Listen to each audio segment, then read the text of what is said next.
Bien, hoy continuamos con nuestra tercera jornada académica de la complejidad.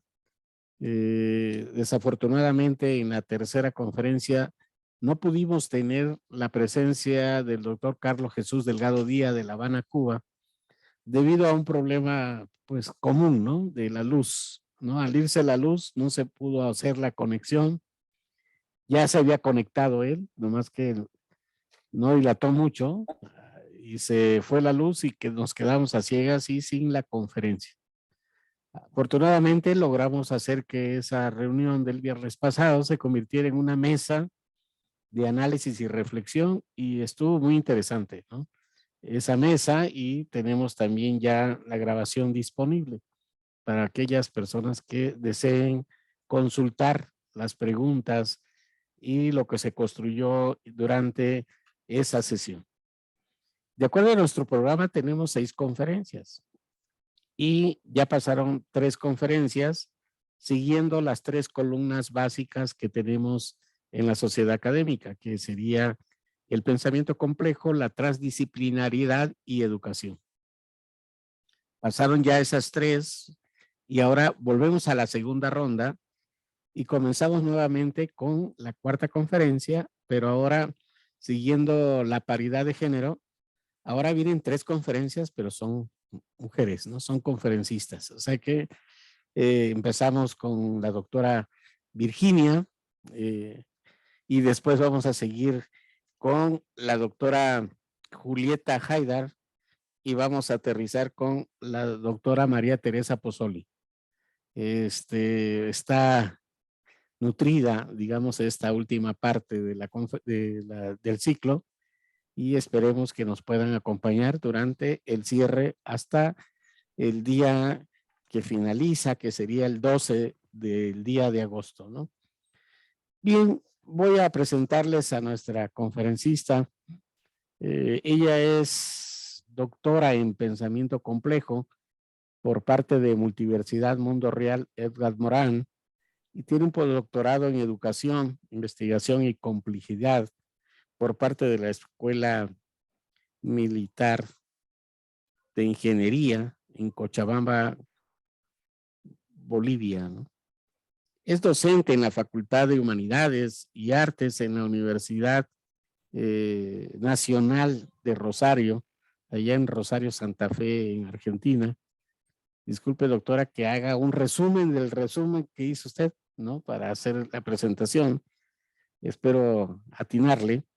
Docente investigadora en Multiversidad Mundo Real Edgar Morán, en Hermosillo, Sonora, en México. También imparte seminarios con temas de complejidad, pensamiento científico, proceso de autoorganización, reflexividad y epistemología de segundo orden, temas de educación, entre otros.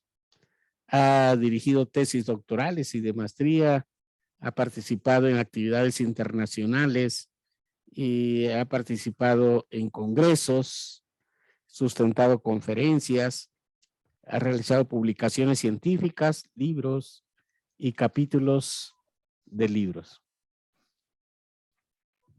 Doctora Virginia, le cedemos el uso de la palabra para que pueda usted desarrollar el tema que ahora nos corresponde.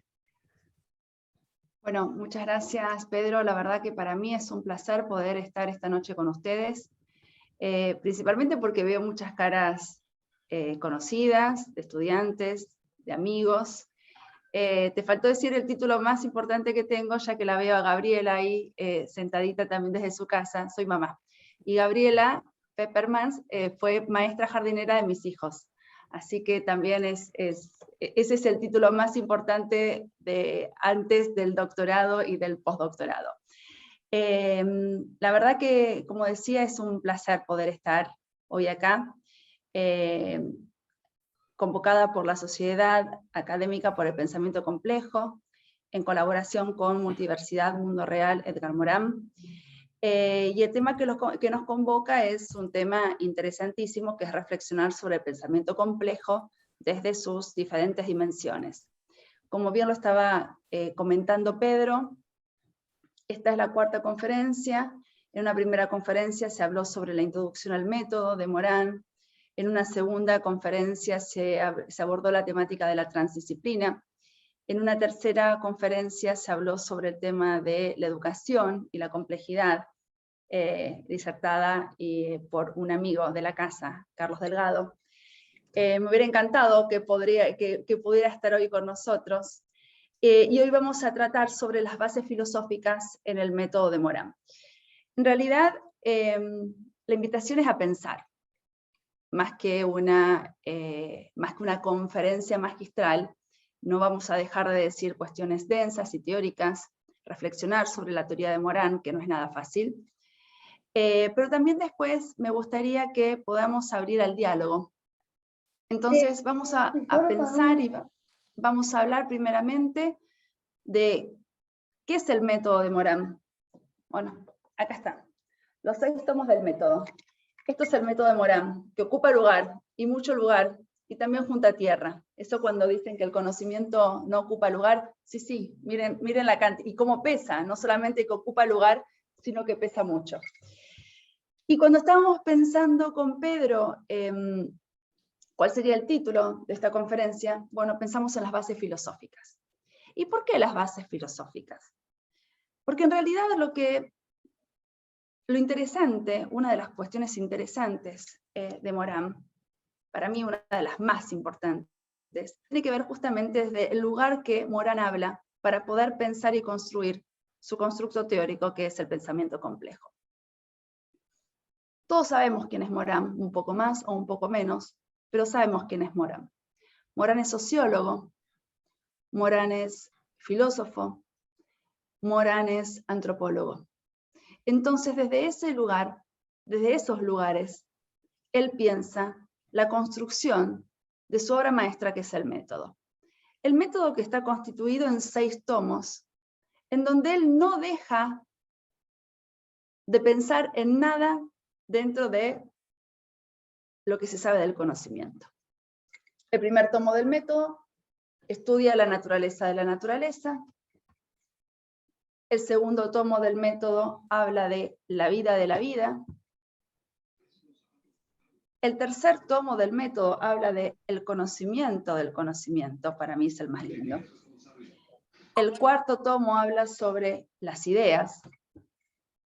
El quinto tomo habla sobre la humanidad de la humanidad.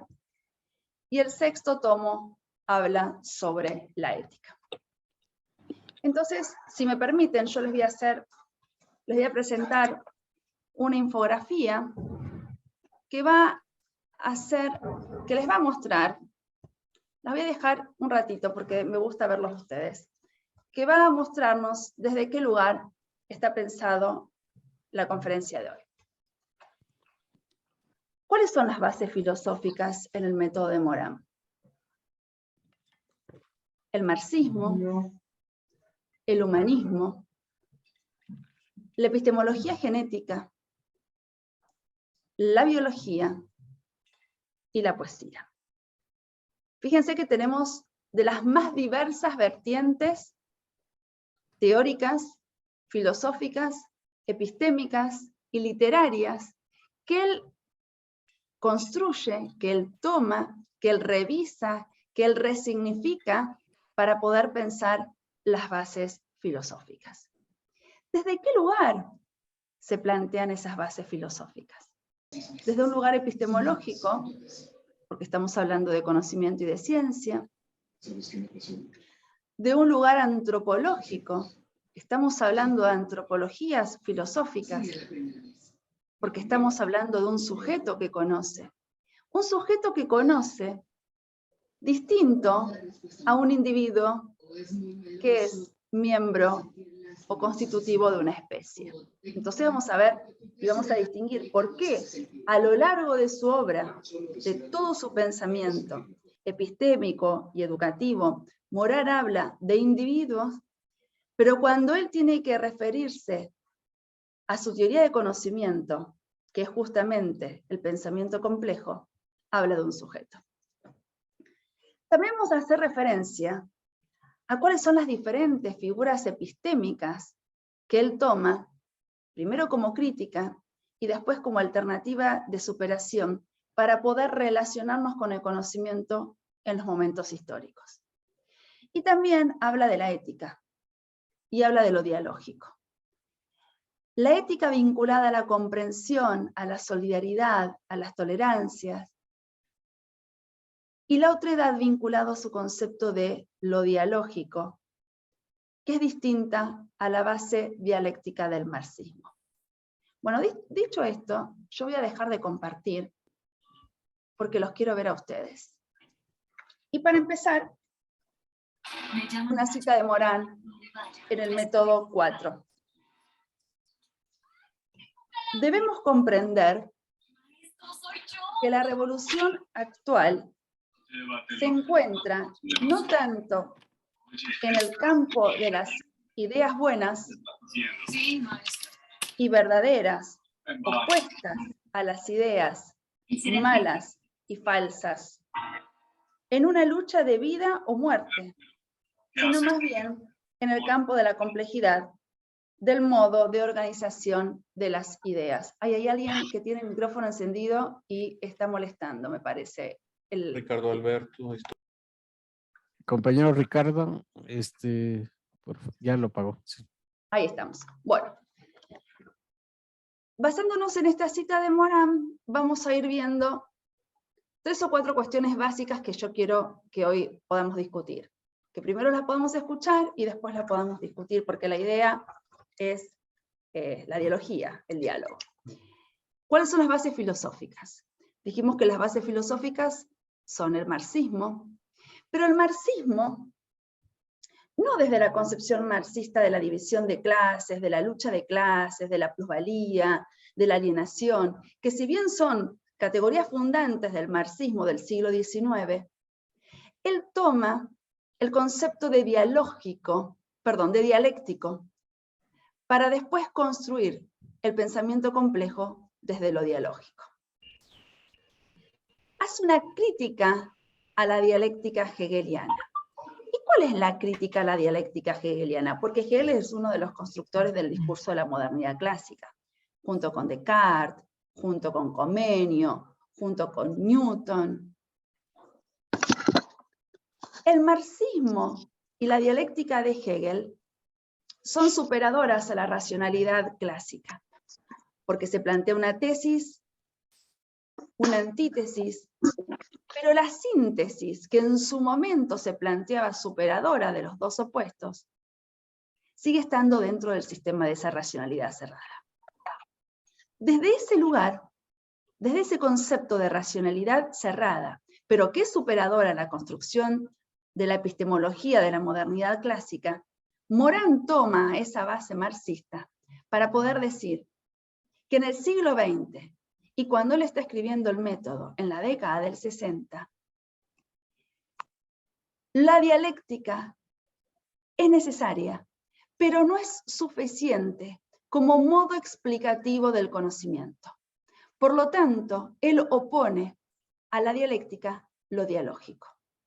Porque lo dialógico,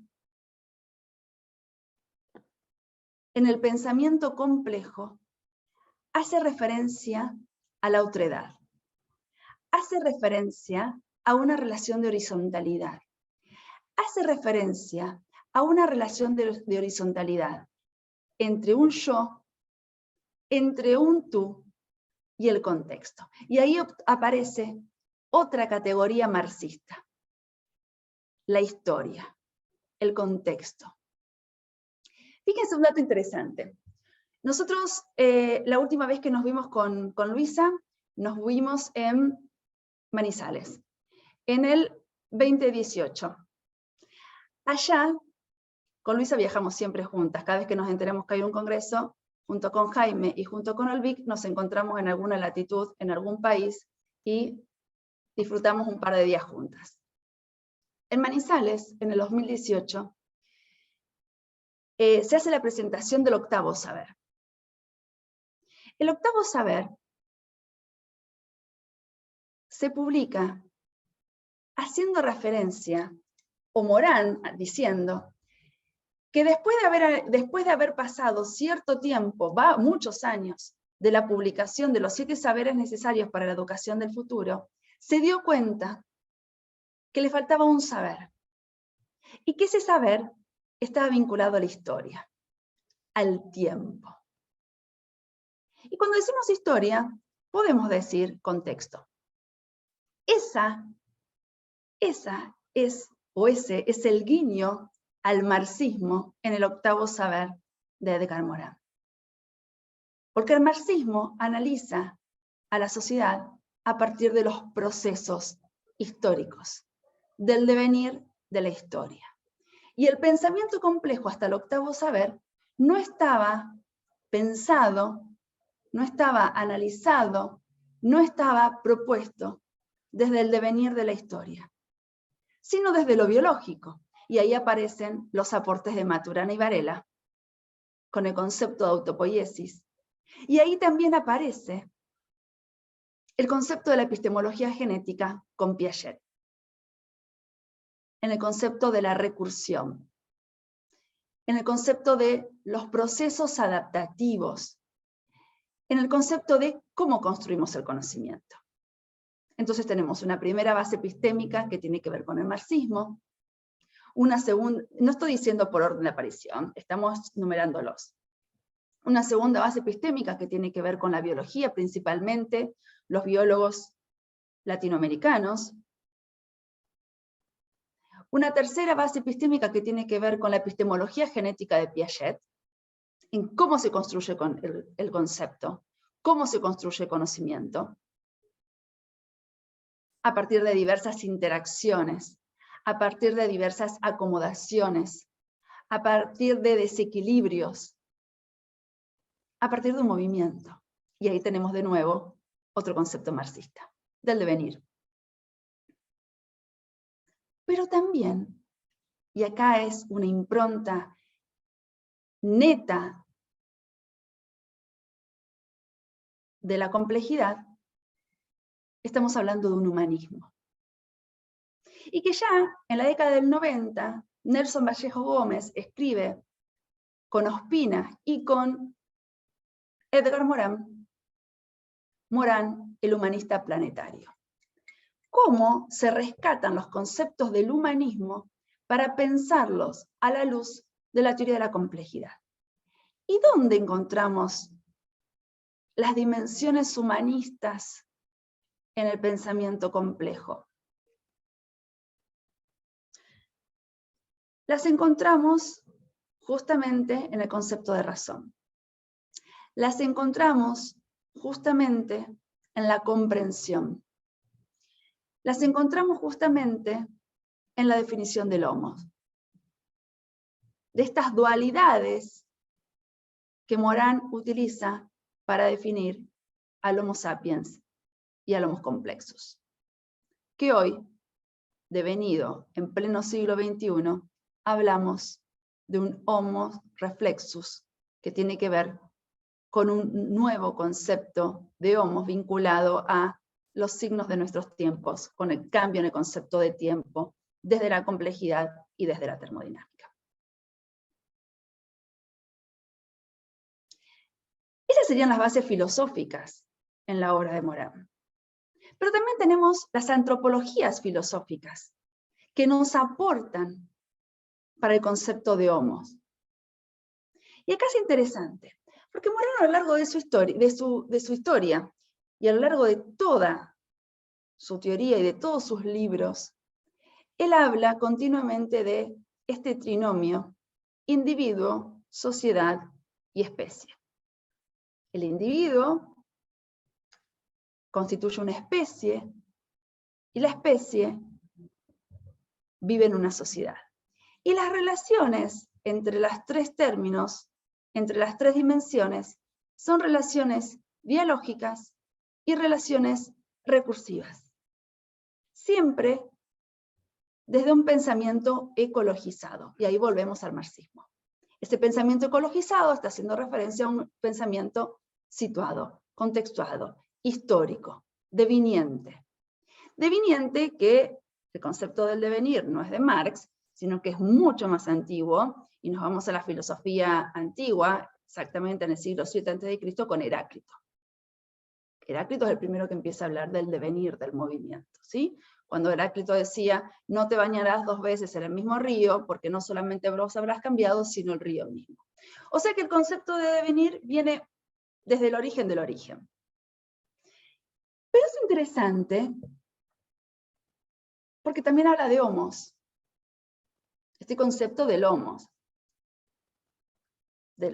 sapiens, del homo demens, del homo sapiens sapiens, del homo complexus. Pero también habla de un sujeto. Pero fíjense un detalle interesante, porque cuando uno lee minuciosamente a Morán, se da cuenta que la única vez que él habla de sujeto es en el tomo 3 del método, cuando él plantea su teoría del conocimiento. El que cogita no es un individuo. El que cogita no es un homos. El que cogita es un sujeto. ¿Y por qué habla de sujeto?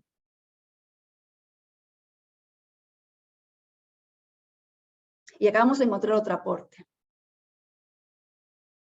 Y muy tímidamente me atrevo a hablar adelante de Luisa, que es antropóloga.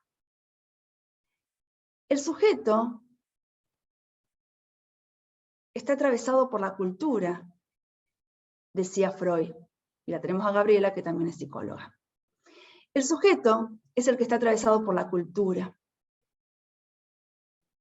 Es un sujeto de deseo. Y el pensamiento complejo tiene de deseo, tiene de eros, tiene de pasión, tiene de amor, pero principalmente tiene de cultura. Entonces el que conoce no es un individuo biológico, no es una especie biológica, sino que es un sujeto que, atravesado por su cultura, en un momento histórico, cogita. ¿Y cómo cogita? Y acá aparecen las 3 figuras epistémicas que nosotros conocemos desde la modernidad clásica hasta hoy. Estas figuras epistémicas, como las llamo yo, tienen que ver con el concepto de disciplina, con Descartes en el discurso del método y en las meditaciones metafísicas en el siglo XVII en Europa, que plantea la disciplinarización del saber, la fragmentación disciplinar,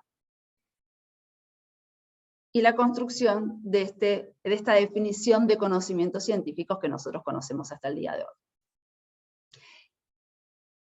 Pero en el siglo XX, y acá hacemos referencia, Alejandro, al siglo XX cambalache del tango, el siglo XX se inaugura muy caótico, muy conflictivo, con un cambio de época que marca una ruptura epistémica a todo el saber heredado durante los últimos 20 siglos, que tiene que ver con una racionalidad cerrada, con una racionalidad que controló el saber, primero desde el mito, después desde el logos, después desde el cristianismo, y después desde el discurso de la modernidad clásica, empiristas, idealistas, racionalistas.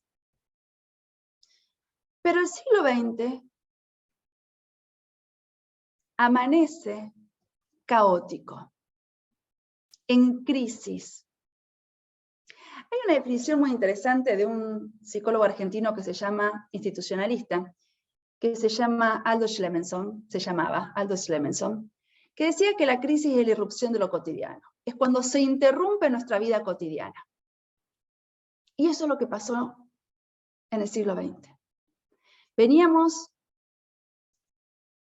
de 500 años, comenzando con el surgimiento de la modernidad clásica hasta el siglo XX, desde el siglo XV hasta el siglo XX, veníamos de 500 años en donde se construyó todo el discurso de la modernidad clásica basada en el control del saber y de los cuerpos, del ciudadano y del loco. de la sexualidad y del escolar. Se crearon instituciones fuertes que controlaron la conducta del ciudadano. Eso empieza a resquebrajarse ¿cuándo?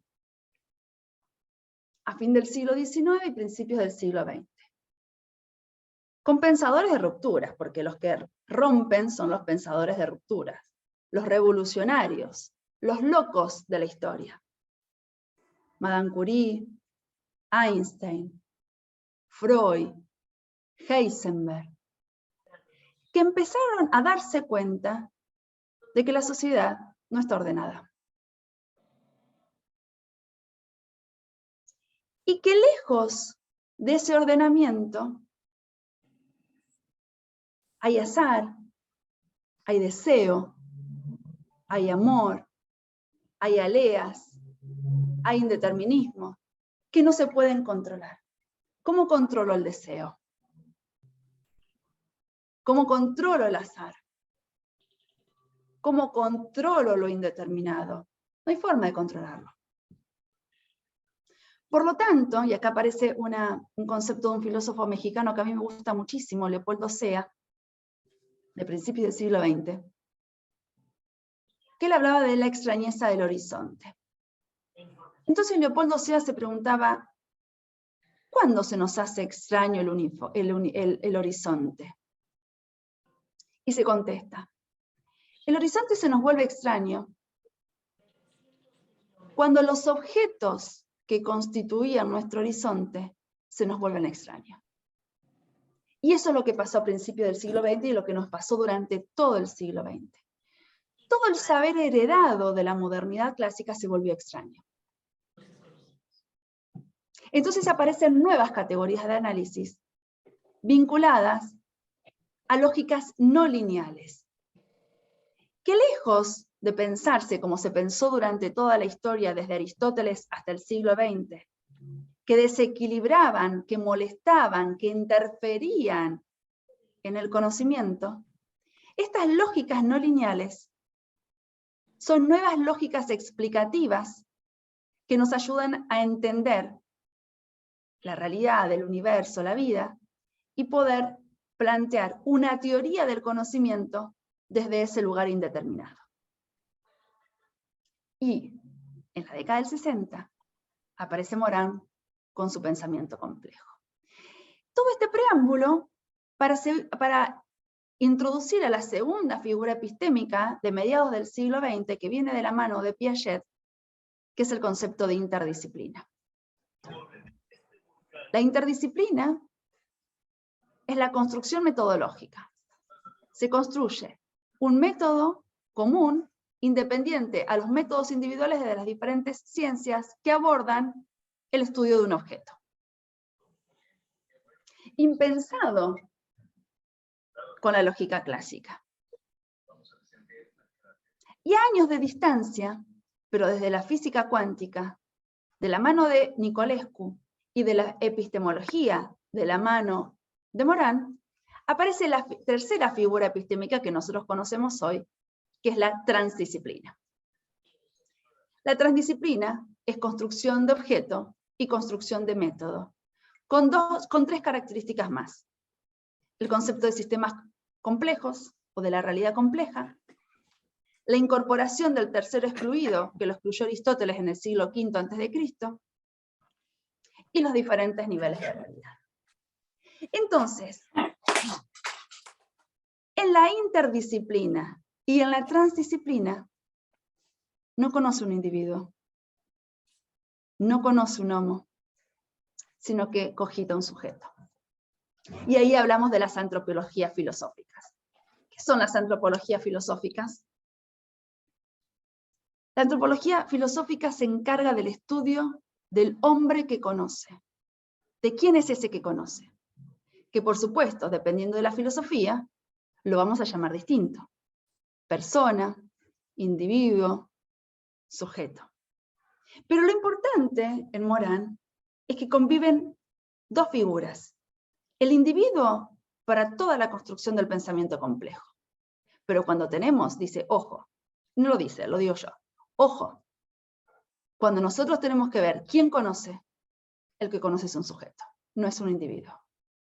Y esta es una ruptura epistémica fundante y propia del pensamiento complejo. Porque no es solo un sujeto, sino que ese sujeto se reintroduce en el acto cognitivo. Y esa es la ruptura con la modernidad clásica. Y ese es justamente el concepto de antropología filosófica del pensamiento complejo. Otra de las bases filosóficas del pensamiento complejo tiene que ver con que el pensamiento complejo, con este método, con esta obra maestra del método, que es un camino, y les voy a leer, para recordar, porque no me lo acuerdo de memoria, les voy a leer, espérenme un segundito, el texto de Machado, que hace referencia, por supuesto, a el método. Morán se inspira en el texto de Machado, caminante no hay camino. Comienza así. Caminante son tus huellas, el camino y nada más. Caminante no hay camino, se hace camino al andar. Al andar se hace camino y al volver la vista atrás, se ve la senda que nunca se ha de volver a pisar. Caminante no hay camino, sino estelas en la mar. Con este poema, Morán construye la definición del método, de los 6 tomos del método. ¿Qué es el método? El método es un camino. El método se construye. El método se construye a partir de un camino, a partir de un conocimiento, a partir de bifurcaciones, en un contexto. Por lo tanto, el método no es a priori, como la modernidad clásica. El método es una construcción socio-histórica, cultural. Y acá aparecen las metáforas tan lindas y tan conocidas de Morán, que tienen que ver con el espíritu del valle, tiene que ver con el pensamiento del sur, tiene que ver con la reintroducción de todos los saberes, hoy en pleno siglo XX y hoy en pleno siglo XXI, dignos de ser transmitidos y conocidos. Y tiene que ver con que la articulación de saberes, el diálogo de saberes que Morán propone como teoría de conocimiento del pensamiento complejo, se da desde un humanismo planetario. ¿Y qué es un humanismo planetario? El humanismo planetario hace referencia a que estamos en la era planetaria, que somos humanos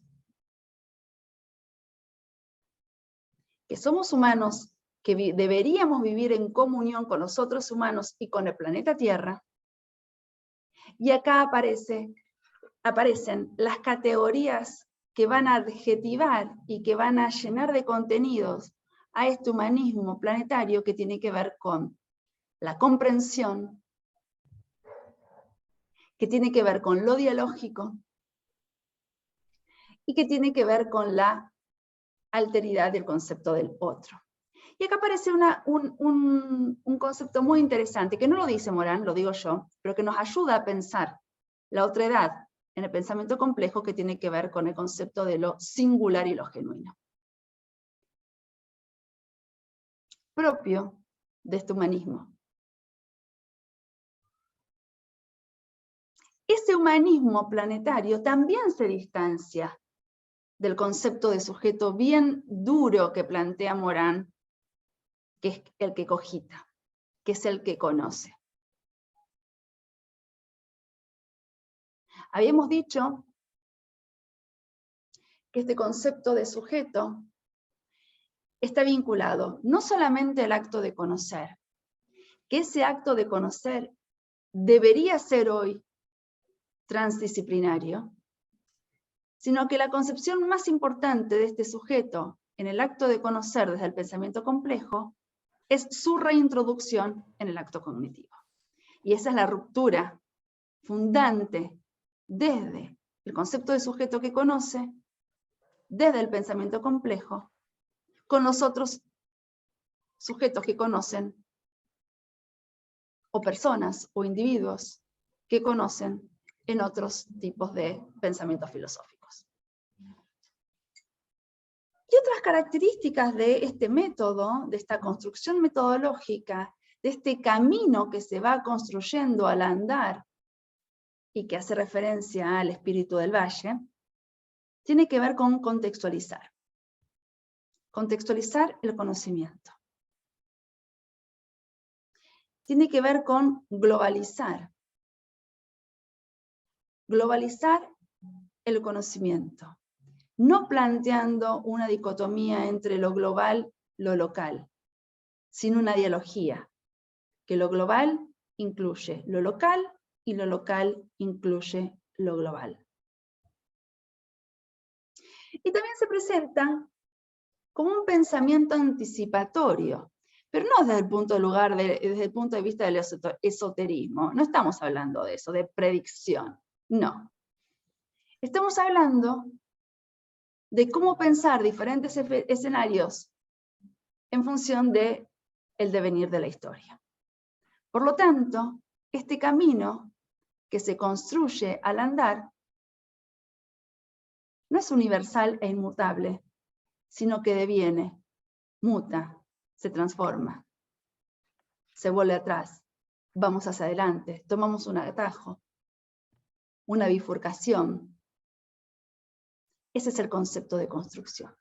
Y ese concepto de construcción no lo dice Morán, pero lo toma de la epistemología genética de Piaget. Entonces vamos viendo cómo el pensamiento complejo se nutre de diferentes teorías que van a enriquecer sus bases filosóficas. Y espérenme a ver si me estoy olvidando de algo, de las cositas que yo me anoté para contarles. Sí, un concepto muy importante tiene que ver con el eros en Morán. El eros que lo toma de la filosofía antigua, que tiene que ver con el amor, pero no el amor sexuado, como decía Habermas, sino de el amor vinculado a la pasión del acto de conocer. Porque ¿qué es el pensamiento complejo? El pensamiento complejo es una teoría del conocimiento. Básicamente. Y para poder construir esa teoría del conocimiento, fiel a sus bases marxistas, Morán, ¿qué tuvo que hacer? ¿Qué hace el pensamiento? ¿Qué hacen los marxistas? ¿Qué hacen las teorías críticas? Cada vez que quieren estudiar algo, tienen que hacer una historia de eso que están estudiando. Si estamos hablando de que el pensamiento complejo es una teoría del conocimiento, bueno, tenemos que ir a estudiar qué se entendió por conocimiento a lo largo de la historia. Por eso, Morán utiliza muchas metáforas para poder pensar el conocimiento. Utiliza metáforas mitológicas, utiliza metáforas religiosas,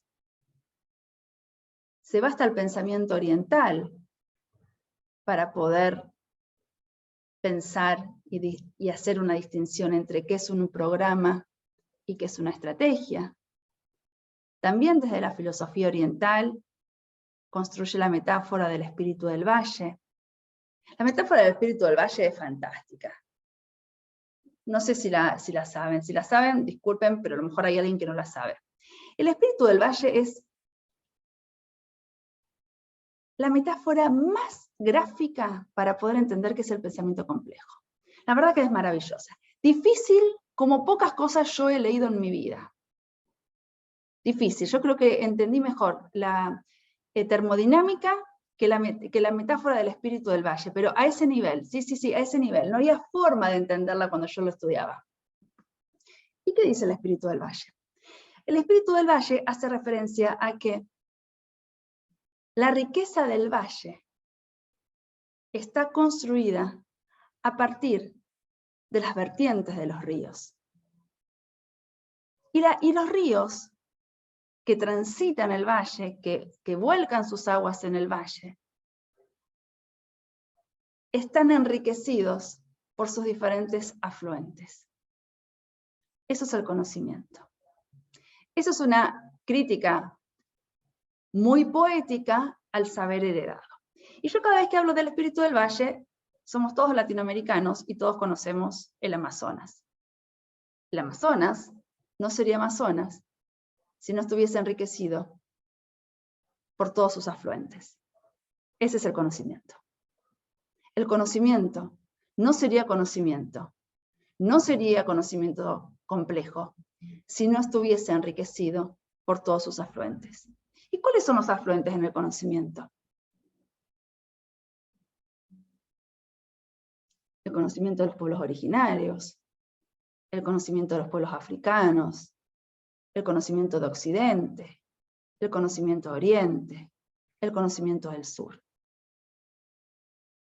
Esta es la concepción más gráfica que yo encontré y que pude pensar para poder explicar y entender el espíritu del valle.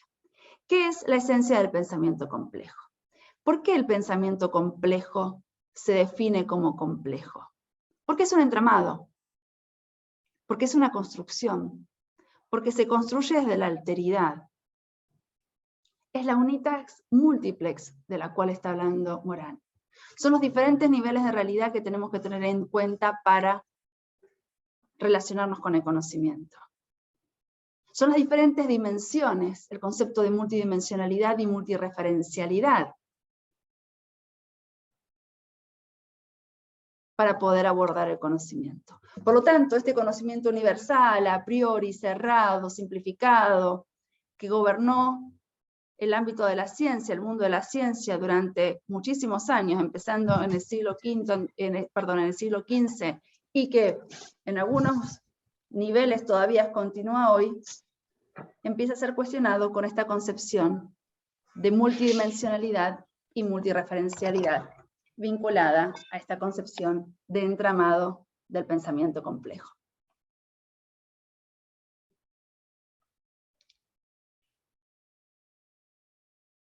Y dijimos, hay un concepto muy interesante que tiene que ver con el concepto de sur. ¿Qué es el sur? Y acá tenemos una cuestión muy interesante también en el sur. ¿Por qué digo una cuestión muy interesante en el sur? Porque acá lo encontramos a Morán y a Boaventura de Sousa Santos, que hablan de este concepto de sur. ¿Y qué es el sur? No está haciendo referencia a un punto cardinal. Está haciendo referencia al pensamiento. Está haciendo referencia a un pensamiento hegemónico y un pensamiento que viene a cuestionar a ese pensamiento hegemónico. El pensamiento del sur, y acá yo les voy a leer otra cita de Morán. Dice, cuando plantea la complejidad desde el punto de vista del concepto de sur, los países latinoamericanos son caldos de culturas vivas que abren un espacio de esperanza y de porvenir para la vieja Europa. Son caldos de culturas. Y acá también hay un término interesante, una categoría interesante, que es la categoría de cultura. La categoría de cultura tiene tantas definiciones como antropólogos existen en el planeta Tierra. En realidad, yo me acuerdo que la definición de cultura que más me impactó en mi primer año de universidad fue, que no me acuerdo de quién es, que la cultura es el ser, el sentir y el hacer de un pueblo.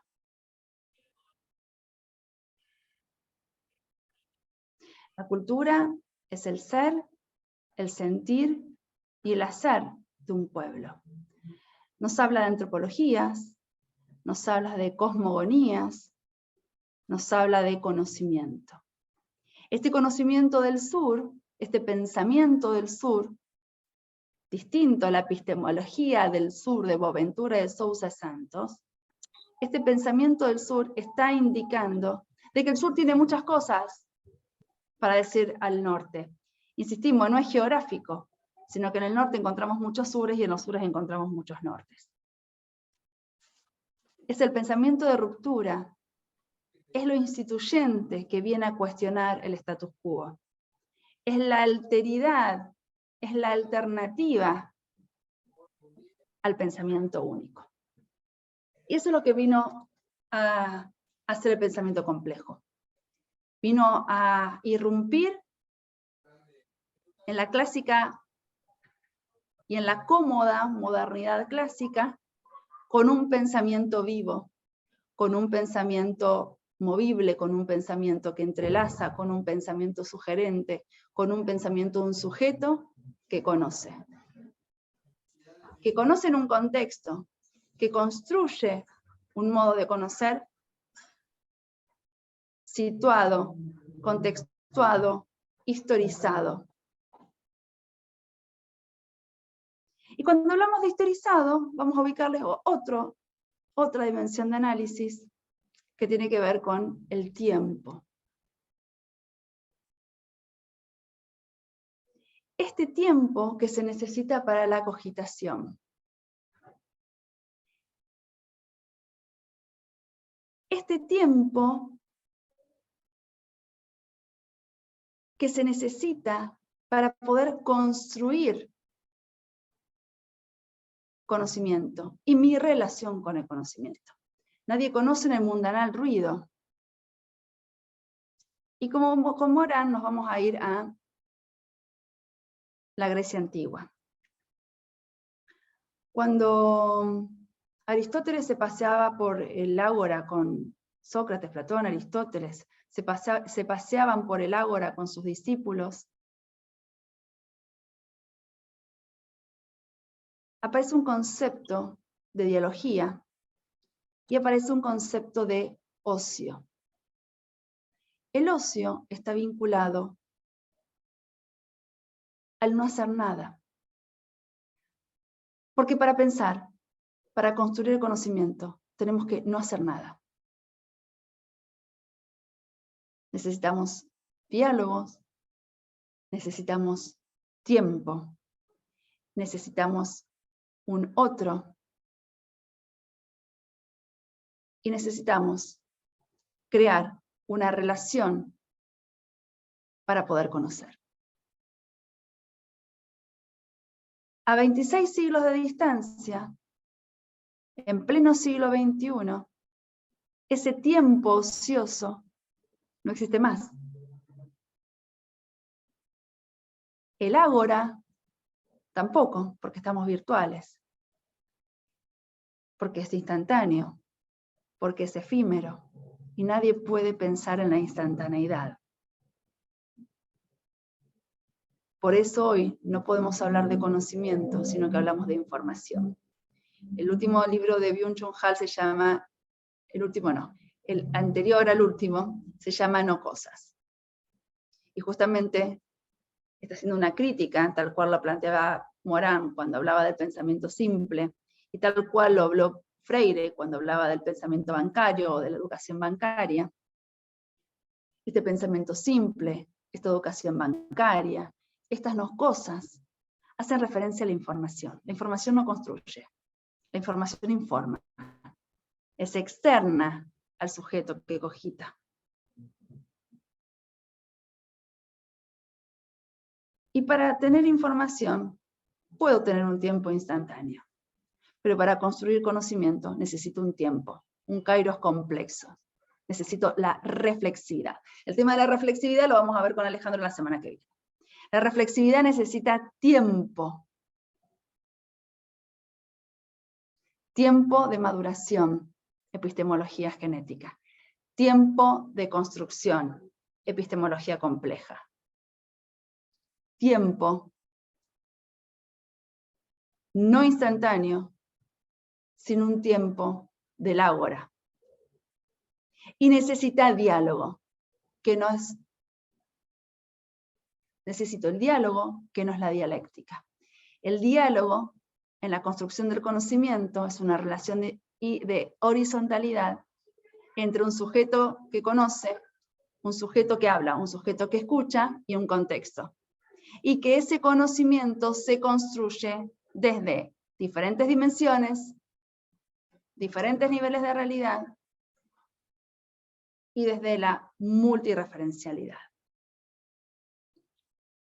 Entonces tenemos que el pensamiento complejo no es complicado, no es difícil, sino que es un entramado.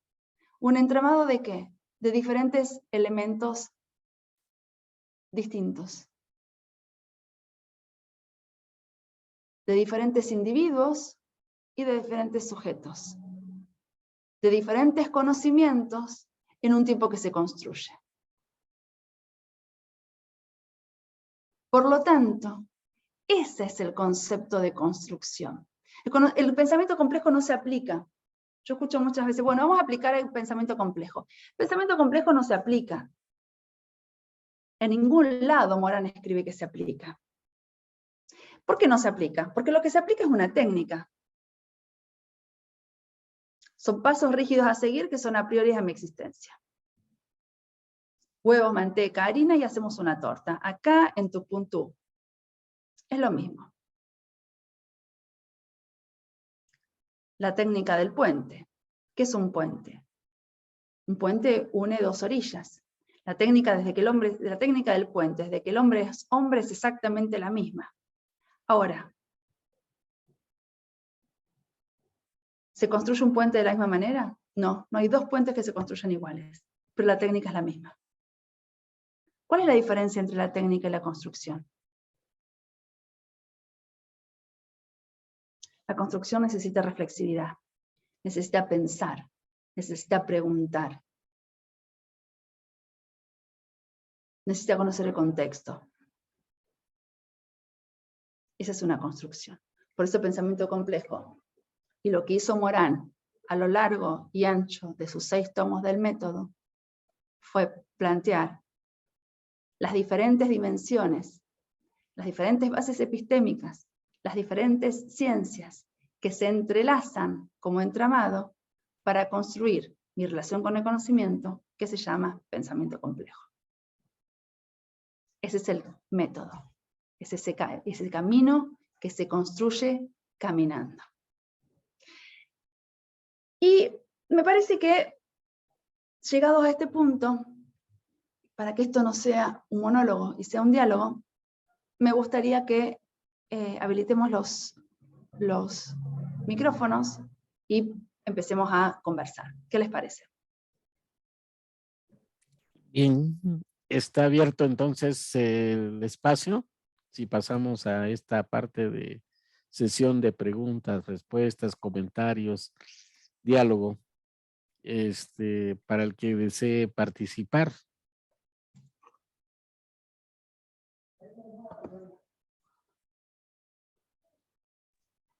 Yo quisiera iniciar con un comentario nada más.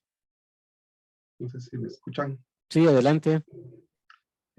Solamente que estoy ahora pues interesado en también la parte de pues la obra de el padre pensamiento complejo, también un poquito los trabajos de Carlos Marx con las nuevas obras del Mega 2 y un grupo de alemanes que hablan de una nueva lectura de Marx. Entonces estaba viendo que la herencia de Morán de Marx también es la categoría de totalidad, que ya Marx pues fundamentaba todo su enfoque y método.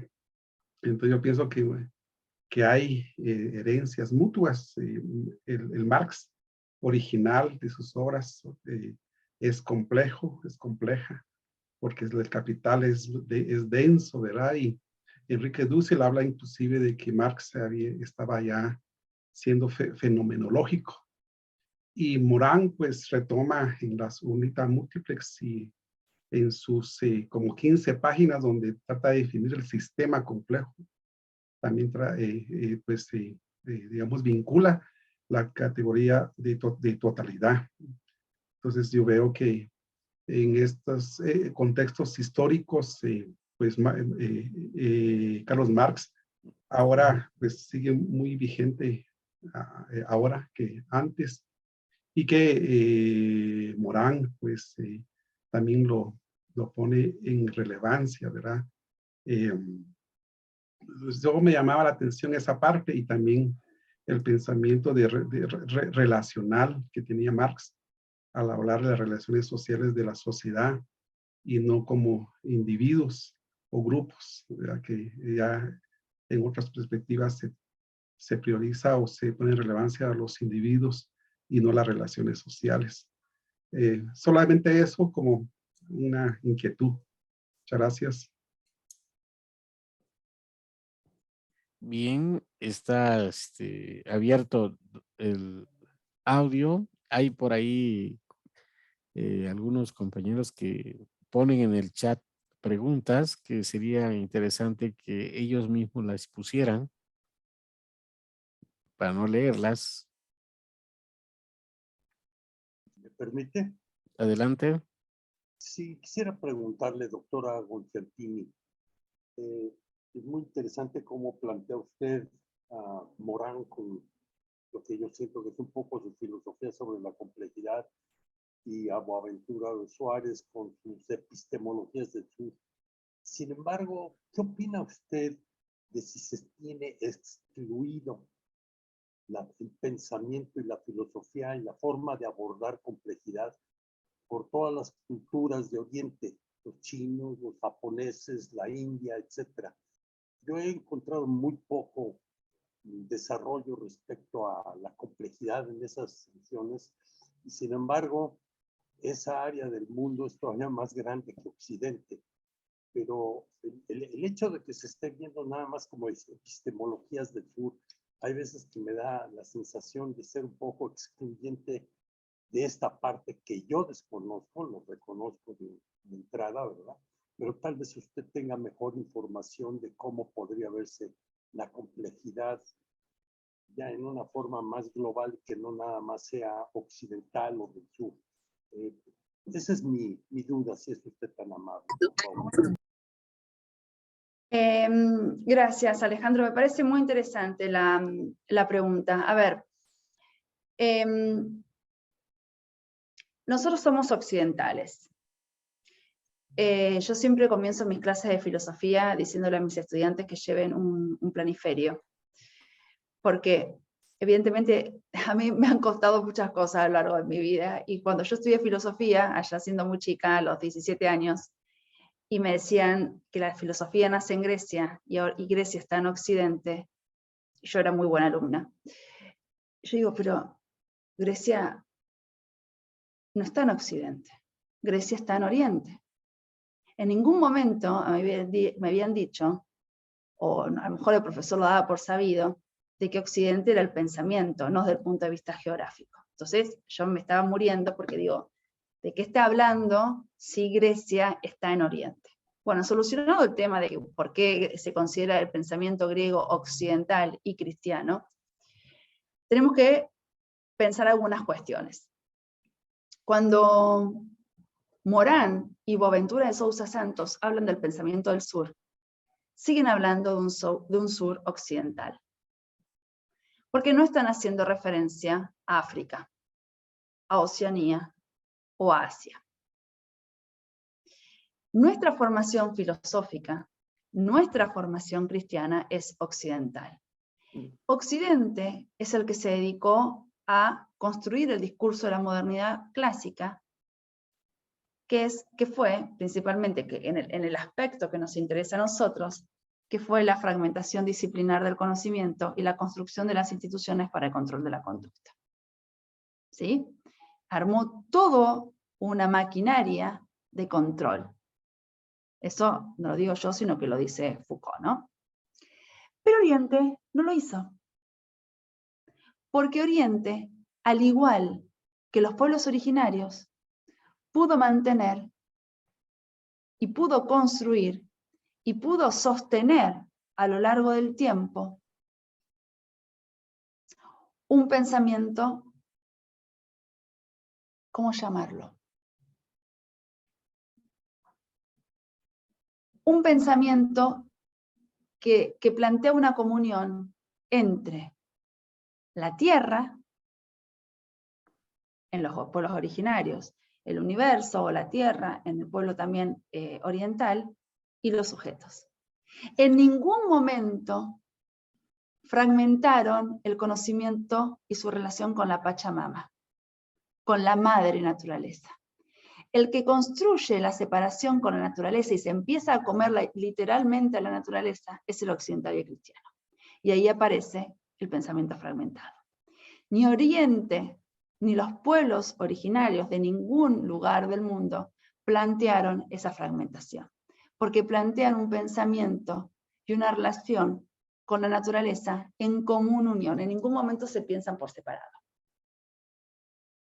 Y ese pensamiento de comunión, ese pensamiento relacional, es el origen al pensamiento complejo como crítica al saber heredado que tiene que ver con la fragmentación disciplinar. No sé si ayuda a pensar la pregunta.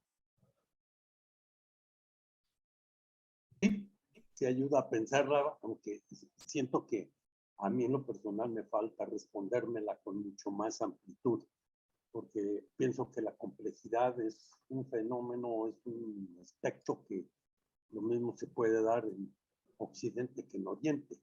La diferencia es de cómo la podríamos abordar. Y siento que los que estudiamos complejidad tenemos abandonada esa alternativa, esa posibilidad, ese enfoque. Es por eso que a mí me causa mucha inquietud el hacer este planteamiento. Y entiendo que hay diferencias, ¿no?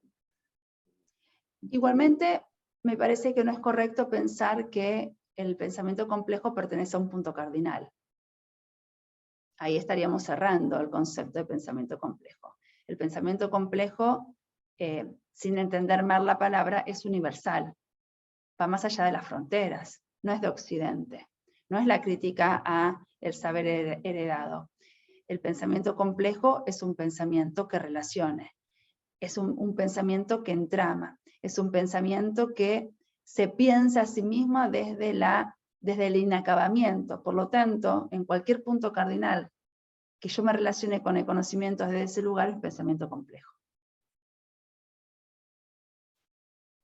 Le Bien. agradezco, es usted muy amable, doctor. ¿Tendrán por ahí otra pregunta, otra intervención los compañeros que nos escuchan? Sí, una consulta. Yo escribí una pregunta. Sí, a ver, por ahí hay alguien levantando la mano. Alfonso. Marcial creo que estaba hablando y levantó la mano Alfonso. Sí, entonces Y yo seguimos. hice una pregunta por el chat, pero la voy a hacer personalmente. Y yo estuve viendo que Morín habla de que la metodología es el pensamiento complejo, ¿no es cierto? Pero el pensamiento complejo en libertad, yo le estaba agregando ahí en el chat. Y dentro de eso, mi pregunta para la doctora, ¿es coherente cuando nosotros hablamos? Porque yo entiendo que la metodología de la complejidad es el pensamiento complejo, pero pero la libertad de pensamiento también es un esquema que nos va a permitir definir mejor esa metodología. Esa es mi consulta. ¿Es coherente? Porque yo lo estoy pensando. La libertad de pensamiento o la libertad como una acción, por ejemplo, en el caso, como ya menciona bien, de los pueblos latinoamericanos, sudamericanos, que tienen un concepto de la libertad tal vez que no se difunde, sino como una resistencia. ¿Era eso? Esa era mi consulta, gracias. De nada. Morán no habla, mira, lamentablemente, y fíjate qué interesante, Marcial, la pregunta, Morán no habla de libertad. Sí. A pesar de ser marxista, él no habla de la libertad. Por supuesto que su postura habla de no un encorsetamiento, y si estamos hablando de un no encorsetamiento, estamos hablando de la libertad en el acto cognitivo. ¿Sí? la libertad en la construcción y en el entramado para construir el pensamiento. Por eso hablamos de un sujeto y no hablamos de un individuo.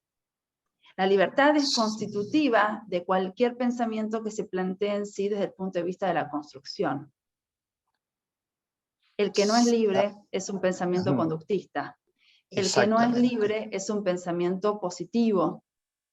Pero todos los pensamientos o todas las teorías que vienen de la mano del marxismo y sus derivados y de las teorías constructivistas y sus derivados, sí plantean un margen de libertad, más que libertad, un escrutinio crítico. Gracias. Más que libertad, un escrutinio crítico que la incluye, obviamente, porque si no, no se podría pensar el escrutinio crítico, ¿sí? Y los márgenes de libertad desde el punto de vista del contexto. No tenemos que olvidar el análisis contextual, porque la herencia fuerte del marxismo es que, por eso yo empecé diciendo quién era Morán. Morán es sociólogo, es filósofo y antropólogo. Porque si a mí me dicen Morán y yo no sé quién es, no puedo entender por qué está diciendo lo que está diciendo. Y en qué momento está diciendo o dijo lo que dijo. Porque toda teoría es una teoría en un contexto. Por eso, los que tenemos la base marxista, no podemos pensar por fuera de los contextos. No se puede descontextualizar, porque tampoco hay tantas categorías de análisis dando vuelta en el mundo de la ciencia. Ahora, cada categoría de análisis, misma categoría de análisis, en diferente tiempo y en diferente contexto, significa lo mismo. Por ejemplo, ¿qué estudia la psicología? La psicología estudia la conducta. Ahora, la conducta del conductismo, ¿es la misma conducta que la teoría sistémica? No. ¿Es la misma conducta del constructivismo? Tampoco. Y dentro del constructivismo tengo miles de autores, que cada uno va a tener una definición de conducta distinta. Pero la conducta sigue siendo la misma. Pero dependiendo del contexto, dependiendo de quién la dice, y dependiendo desde qué lugar lo dice, esa conducta se define de manera distinta. ¿Una definición es mejor que otra definición? No, son distintas. Y la distinción es pensamiento complejo también.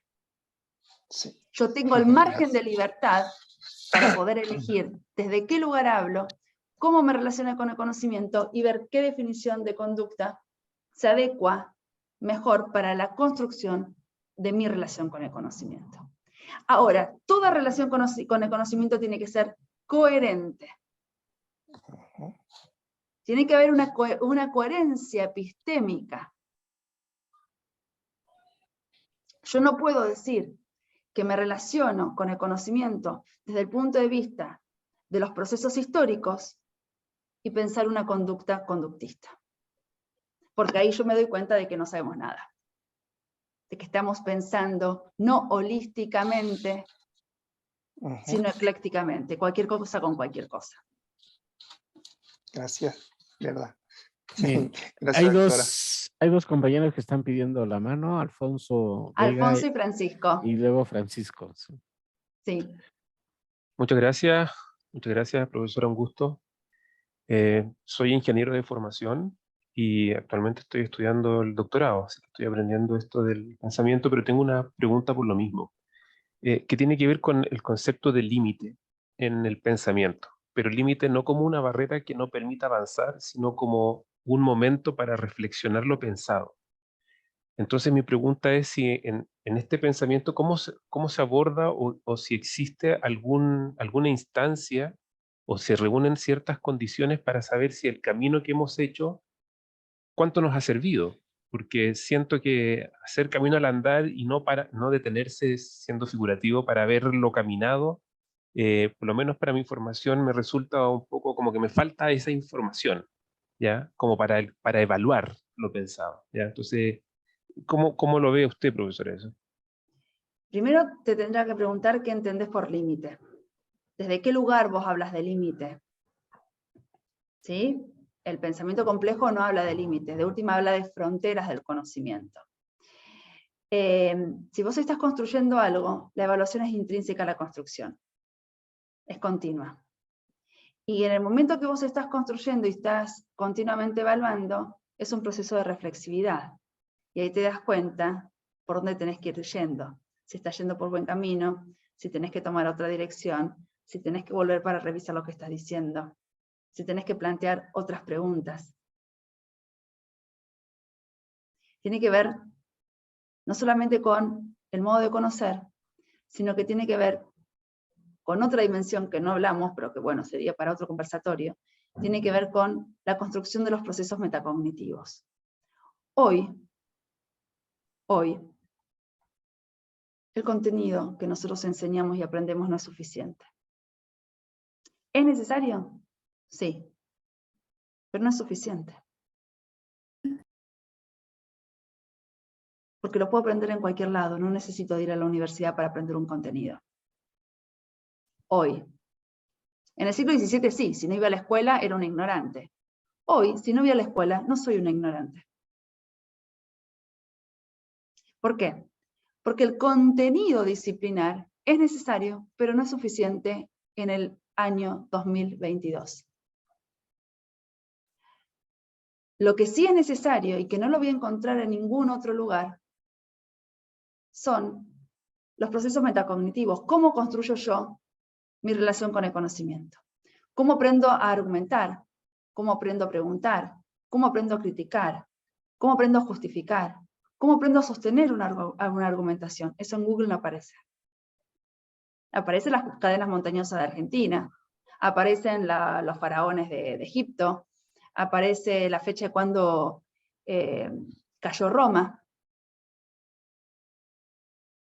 pero no aparece, no nos enseña a cómo sostener una argumentación, a cómo hacer una pregunta. Y eso sí, es privativo de la escuela. O de un espacio en donde se plantea la construcción del enseñar y del aprender. No hablo de límites porque la verdad es que yo no sé lo que es un límite. Sí sé que si estamos hablando de construcción de conocimiento desde el pensamiento complejo, la evaluación es constitutiva al pensar. Y la construcción, en el buen sentido de la palabra, con sus retroacciones, bifurcaciones, avances, retrocesos, me indica cómo estoy conociendo. Pero aparte no estoy conociendo bien o mal, porque es una construcción subjetiva.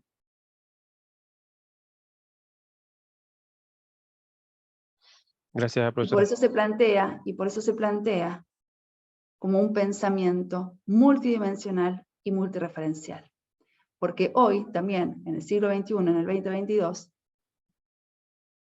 no puedo pensar mi relación con el conocimiento desde una única disciplina, porque si no estaría fragmentando al máximo y especializando al máximo la complejidad del universo, que por su definición es complejo.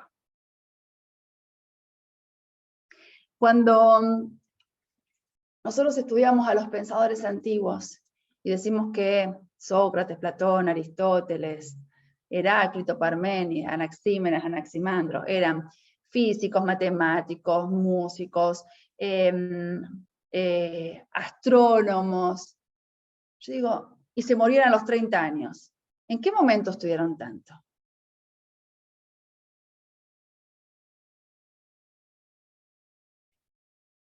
Sabían de todo porque el conocimiento se estaba construyendo.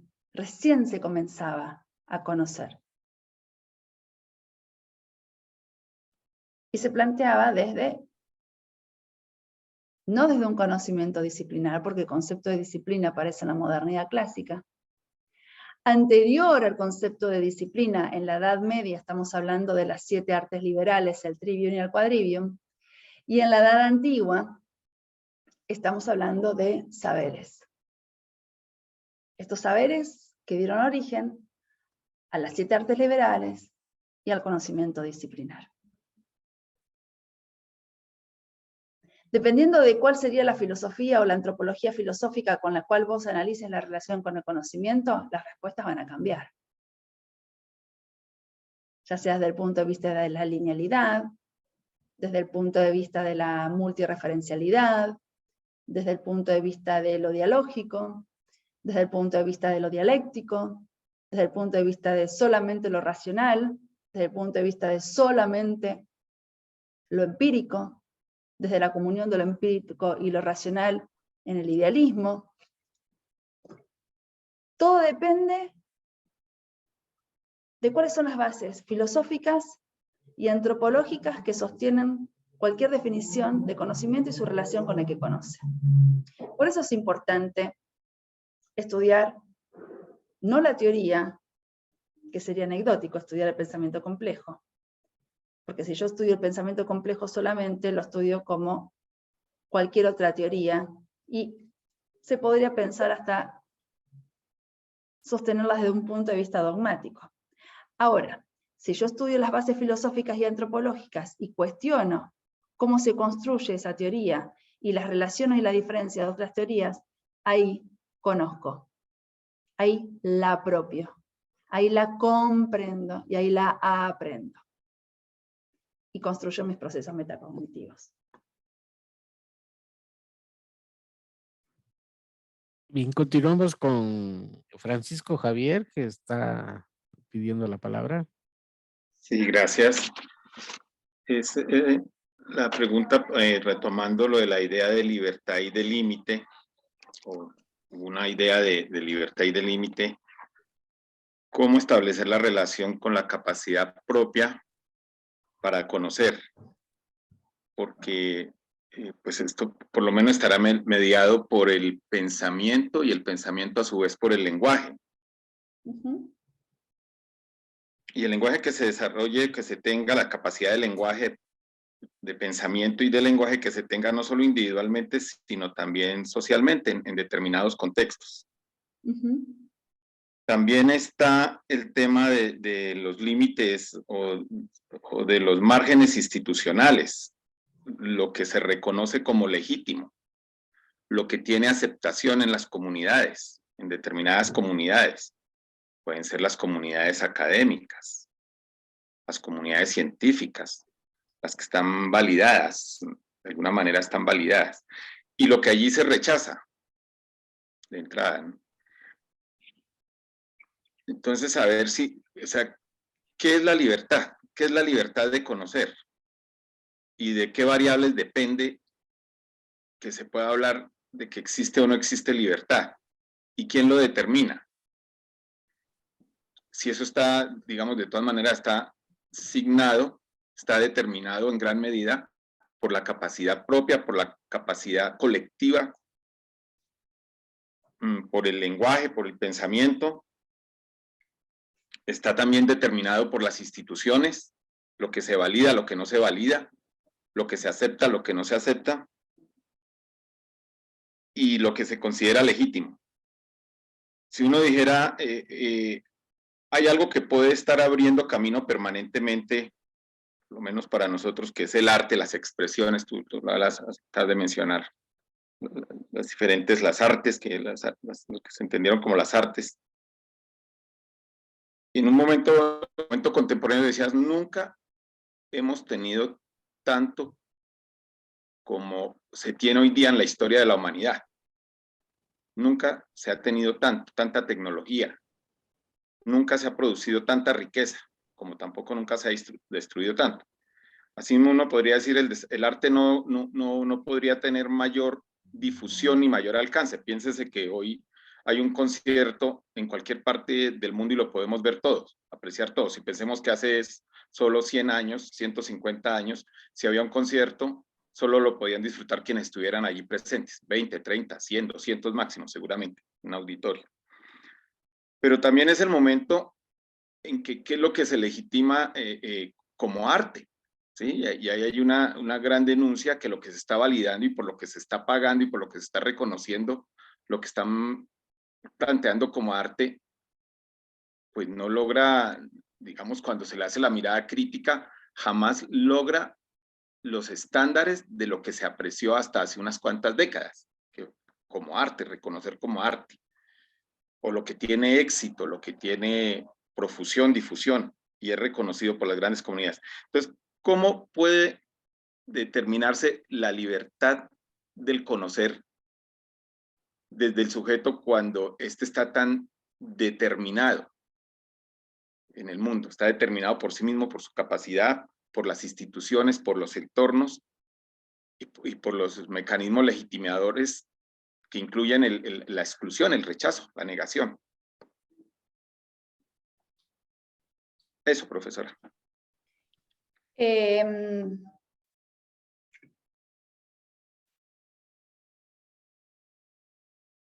parece que hay muchas cosas entrelazadas, por no decir mezcladas.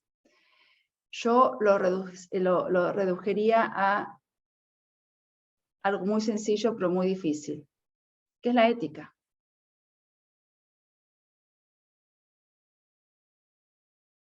La libertad está marcada por la ética y por lo moral, por lo moralmente justo y bueno.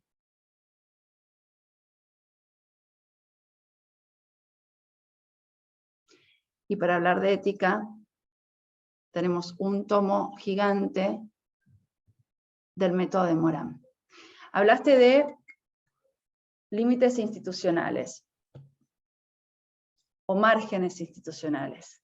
Hablaste de márgenes de comunidades científicas.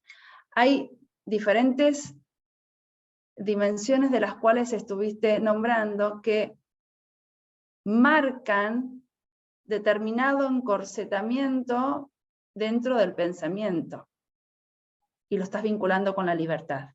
Entonces, yo lo que te preguntaría es, ¿qué entendemos por libertad? Yo no creo que en esta sociedad vertiginosa, que pareciera ser que cualquiera puede decir y hacer lo que quiere,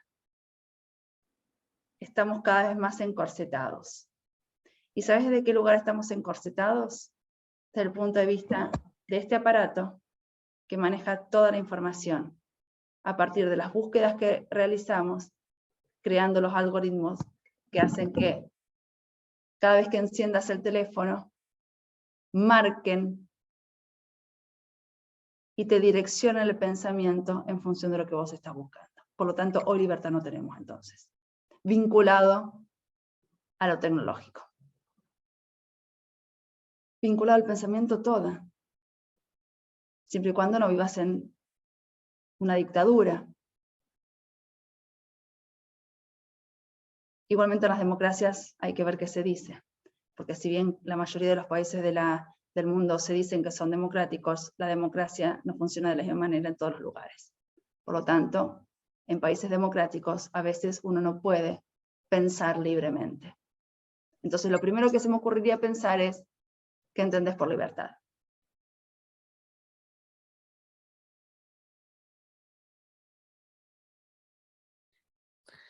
Bien, tenemos por ahí una pregunta también de un teléfono de Pau, un iPhone. No sé si todavía esté escuchándonos.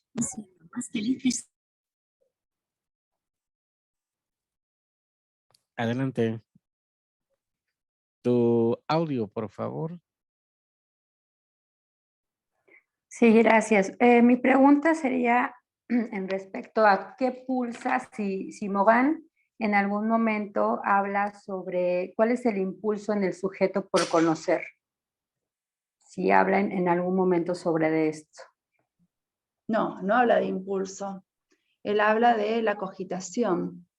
No aparece la palabra impulso, o no por lo menos traducida de esa manera, dentro del pensamiento complejo.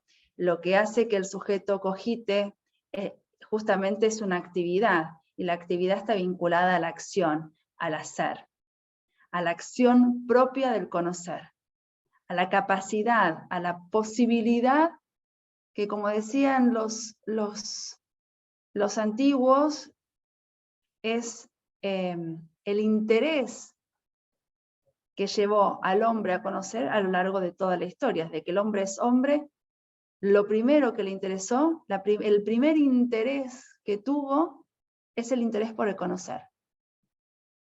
Es ese leidos orientador que orientó toda la actividad humana desde que el hombre es hombre hasta hoy. No hablamos de impulsos, hablamos de actividad. Y la actividad es compleja, es metacognitiva y es la acción que cogita entre un sujeto y un objeto. Con el aditamento en Morán, que este sujeto, con este objeto, muchas veces es sujeto y sujeto, y este sujeto no es externo, sino que está reintroducido en ese acto de conocer. Y cuando hablamos de la reintroducción del sujeto en el acto de conocer, estamos hablando de la crítica a la objetividad clásica y la caída de esa objetividad, como estar mirando desde afuera una realidad, sino que soy parte constitutiva de esa actividad cogitante.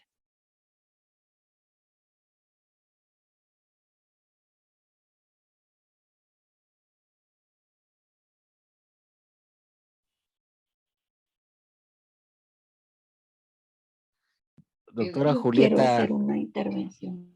Sí, Sí. perdón. Hola perdón. Normita, ¿cómo estás? Y está Julieta ahí. ¿Cómo estás, Hola, Julieta? hola, ¿cómo está? Cuánto gusto. Bien, tanto tiempo. ¿Cuánto tiempo? ¿Cómo va? Mire, me gustó mucho la exposición y como en todas las exposiciones quedan inquietudes, ¿no? Inquietudes que uno no puede resolver, porque la complejidad es un mundo bastante complejo. Tautología, disculpe la tautología. Entonces, todo lo que tú hablaste, yo tendría como 6 comentarios, pero voy a hacer 3, para no cansar a la gente, porque ya es 9:30, ¿no?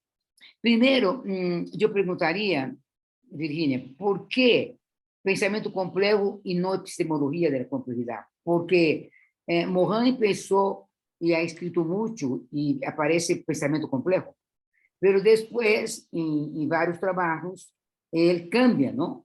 Él cambia el pensamiento complejo a una epistemología de la complejidad, en algunos trabajos. Entonces, me parece ese caminar de él sería interesante decir por qué, un primer comentario, por qué quedar con el pensamiento complejo y no ir a la epistemología.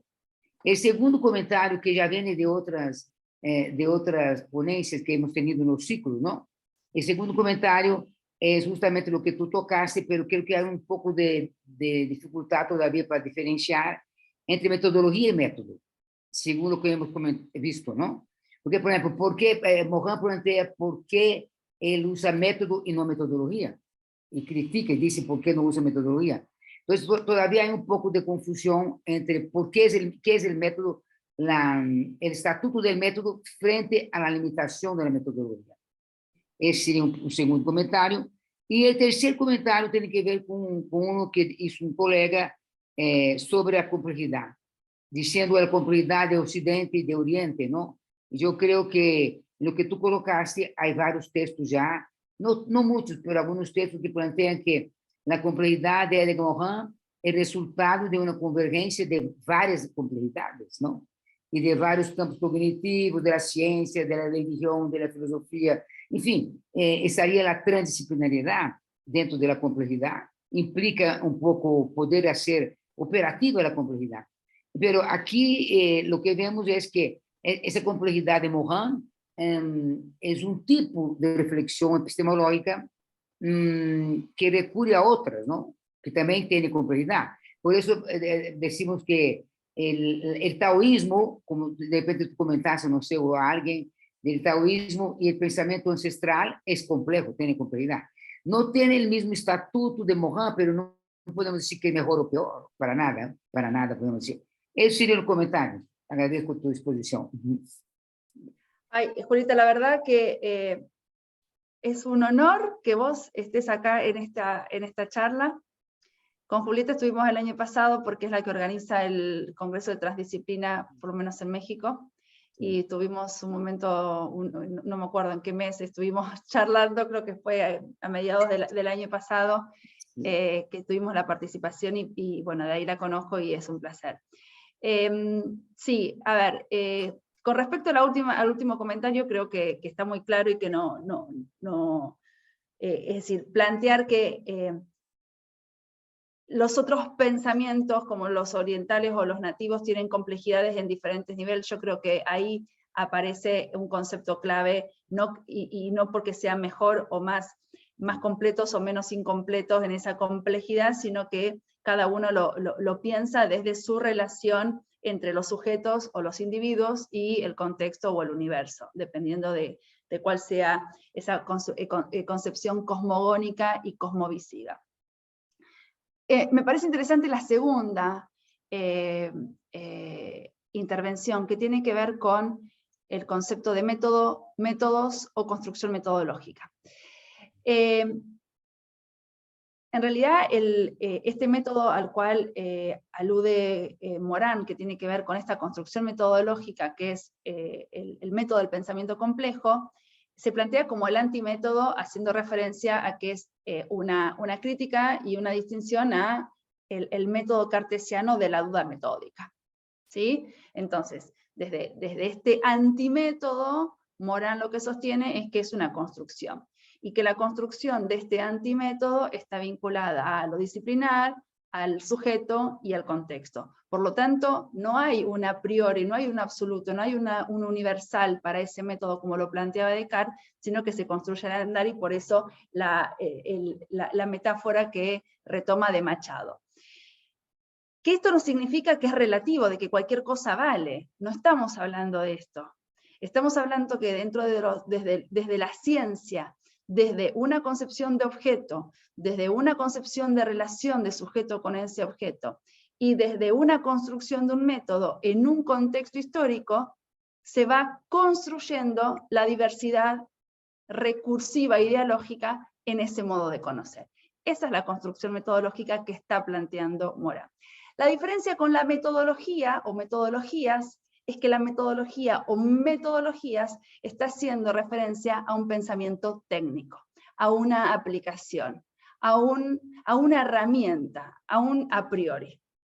Bueno, para conocer la matemática necesito esta técnica, para saber sujeto y predicado necesito esta técnica, para conocer las cadenas montañosas necesito esta técnica. Entonces esas son metodologías, que no es construcción metodológica, porque las metodologías, una vez que la aprendo, plantea una relación de exterioridad con el conocimiento, no me modifica como persona la metodología, sí la construcción metodológica, porque la voy construyendo yo, con lo que sé y con lo que ignoro. En cambio, la metodología es a priori, y aplico la mejor metodología para conocer mejor algo. Pero esa metodología es externa, no es constitutiva del sujeto que conoce. No me modifica las estructuras psicológicas superiores de mi pensamiento. Es externa. Si no aplico esa metodología, lo olvido. Y creo que nada más, no me acuerdo. ¿La otra cosa que habías dicho? La otra de por qué pensamiento insiste, o sea, enfatizaste mucho pensamiento complejo y no epistemología de la complejidad. Esa no la sé muy bien. En realidad, yo creo que cuando Morán empieza a escribir, no estaba tan utilizado el concepto de lo epistemológico, que estaba más vinculado a el círculo duro de la filosofía. Yo creo que más cerca a nuestro tiempo se cambia el concepto de pensamiento por un concepto de epistemología. A mí, singularmente, me gusta más el término epistemología compleja. Porque cuando hablamos de epistemología compleja, nos estamos cuestionando y estamos conociendo las bases fundantes del conocer. Me parece que la epistemología es mucho más profunda, mucho más densa, mucho más relacional que el concepto de pensamiento. Pero también tendremos que verlo por qué lo utiliza, qué concepción en francés, o qué distinción en francés tiene el concepto de pensamiento y de epistemología. Y ahí no llego porque no hablo francés. Eso para Julieta, para Luisa que hablan francés, a lo mejor lo pueden responder mejor que yo. Okay. Gracias. A vos. yo quiero hacer una aclaración. ¿Me permite? Sí, Luisa. Sí. Fíjate que lo más interesante de todo esto, que Morán lo dice, que antes de comenzar a comprenderle, debemos hacer una reforma del pensamiento. Y es lo mismo que decía Descartes. Porque Descartes también decía que para aprender hay que desaprender. Y que todos los conocimientos alcanzados hasta esa época, 1600 y tanto, había que sacarlos y hacer tabla rasa del pensamiento. Bueno, cuando aparece Morán, él dice que hay que hacer una reforma del pensamiento y a partir de ahí comenzar a construir.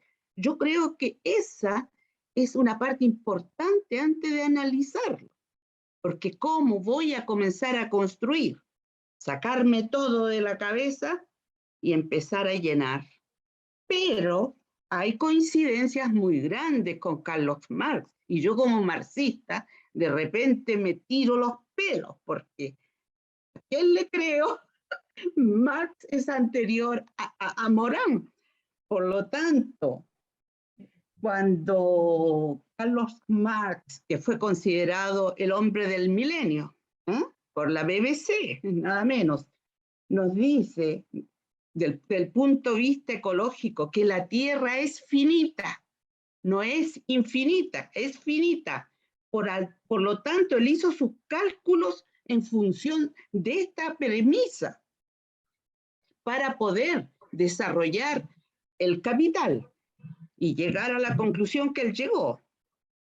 Y Morán, ahora en nuestros tiempos, nos dice que en el mundo ha existido dos tipos de barbarie, que existen dos barbaries, pero aún existe esa barbarie primitiva, que es la barbarie de las violaciones, de las crueldades, de las torturas.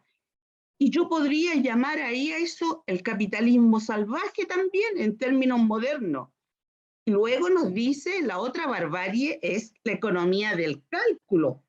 Y pienso en la globalización yo, pero Morán le está poniendo otro nombre. Entonces creo que los conocimientos ahí se juntan, pero en tiempos modernos. Por eso, ¿cómo hago los puentes interdisciplinarios?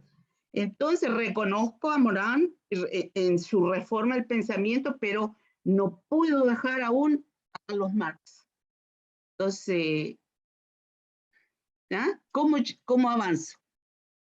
El cómo avanzo te daría una respuesta técnica. Yo creo que Morán lo que hace es resignificar en el siglo XX y en el siglo XXI las bases marxistas que nos sirven para construir el pensamiento, que es el análisis de la historia y la intervención de los sujetos en los hechos a partir del concepto de la praxis y de la acción. Yo creo que viene desde ese lugar. Retomo lo que empezaste diciendo, Luisa, con la reforma del pensamiento. Para reformar el pensamiento yo tengo que desaprender y reaprender, y volver a desaprender, y volver a reaprender, y eso lo toma de Piaget.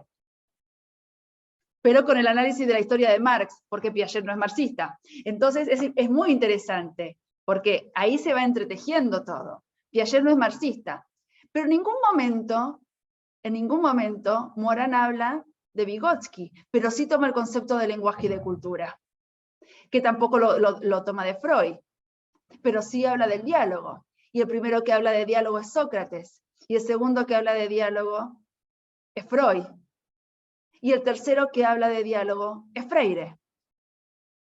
Desde bases epistémicas distintas y con acciones iguales. Porque con Sócrates, dialogando salimos de la ignorancia.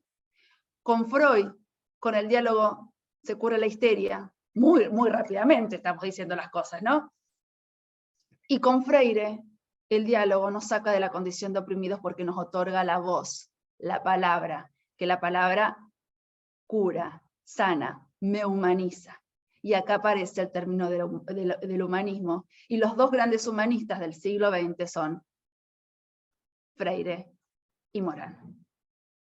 Porque vuelven a llenar de contenido, los dos marxistas, y el marxismo no habla de humano, sino que habla de sujeto, porque el sujeto es el que hace la acción, pero volvemos a llenar de contenido a un humano que goza, que sufre, que desea, que conoce. ¿Y cómo desea, conoce, sufre y desea? Por medio de la palabra.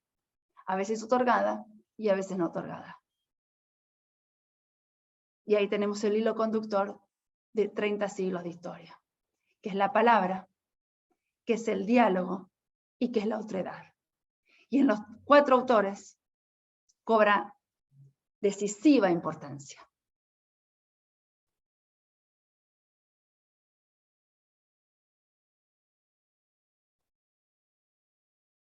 Bien, estamos ya cerrando esta Quiero- conferencia. Quiero hablar Norma antes de que quería, cierre. perdón Pedro, pero Norma estuvo Sí, queriendo sí. hablar. Un A ver, minuto. Norma, adelante. Un minuto, no, medio minuto.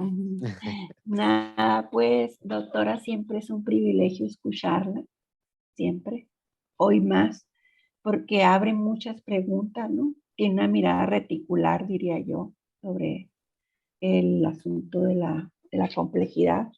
A mí me llevó a muchos espacios, a muchos lugares, esta conferencia, sobre todo este planteamiento que usted hace del amor, cómo ese tú y ese yo y ese contexto no tienen que ver en si verdaderamente estamos causados para abrir las puertas hacia el conocimiento.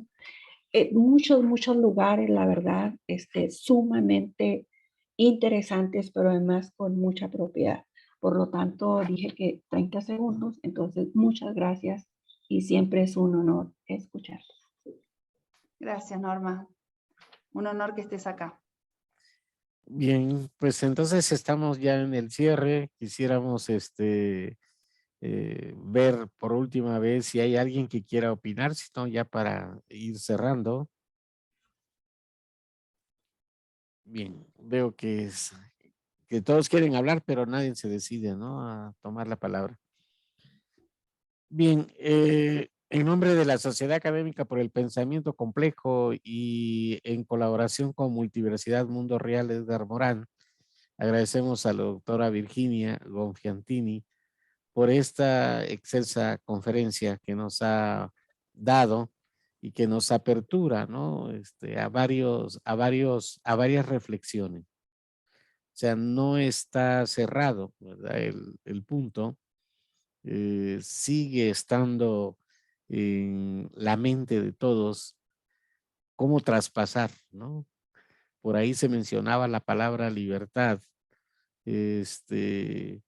y hay muchos matices, ¿no? Que nos pueden ir orientando para relacionarlo con el pensamiento complejo. En particular, a mí me satisface más lo del pensamiento complejo, porque es justamente el punto central de nosotros, en el sentido de pensar, o sea, de cómo pensamos, ¿no? De cómo hacemos para que seamos humanidad, de cómo logramos ser un hombre de Vitruvio, donde el cielo y la tierra seamos nosotros, ¿no? O sea, donde se junten justamente esos elementos y donde podamos ir construyendo con nuestros pensamientos, más allá de lo que se mencionaba por ahí por un compañero de los límites. Sí hay límites, es evidente, ¿sí? Pero tenemos que superar los límites, o sea, superarlos. Físicamente hemos dicho ya en otras pláticas de que neuronalmente tenemos límites, porque no usamos el cerebro en su capacidad total. Eh, Dicen algunos que solo el 10%, yo digo que menos. O sea que no estamos usando realmente las neuronas y estamos como humanidad tratando de dar saltos y estamos ahora en un salto. Estamos ahora en un salto y ese salto con el COVID que nos está ayudando a darlo, nos debe abrir, para poder construir humanidad. O sea, no podemos hacerlo solos. O sea, se hablaba de sujetos, se hablaba de que podríamos en un momento dado construir epistemologías.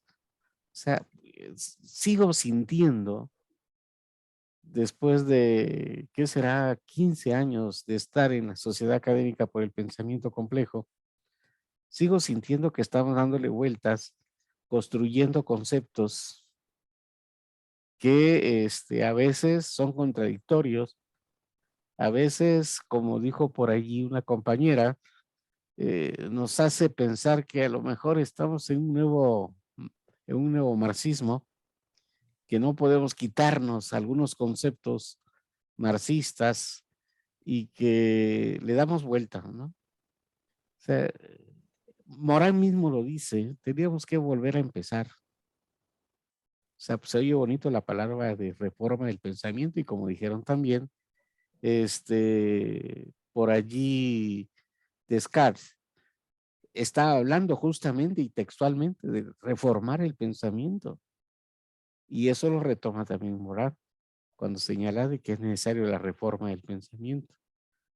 Pero ¿qué tenemos que reformar en el pensamiento? Ahí está la clave. O sea, ¿qué tenemos que reformar en el pensamiento? ¿Qué es lo que no está bien? ¿O qué es lo que no nos permite la libertad de poder llegar a la verdad? Porque a final de cuentas, ese es nuestro objetivo, tratar de alcanzar esa verdad, ¿no?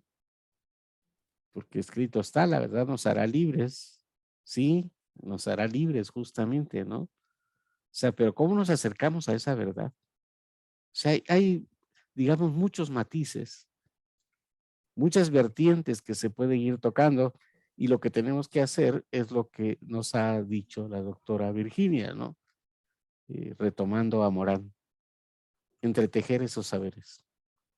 Y en ese tenor, la próxima conferencia, aprovecho para enlazarla, es justamente sobre transdisciplinariedad entre diálogos epistemológicos de vanguardia, que va a estar a cargo de la doctora Julieta Haidar, aquí presente con nosotros, y que también nos va a ayudar a ir removiendo más, ¿no? Estas neuronas para ir encontrando ese famoso camino al andar, ¿no? Ese vuelo libre que debemos de tener en el pensamiento. Bien, agradezco de corazón, palabra y pensamiento, la asistencia de todos.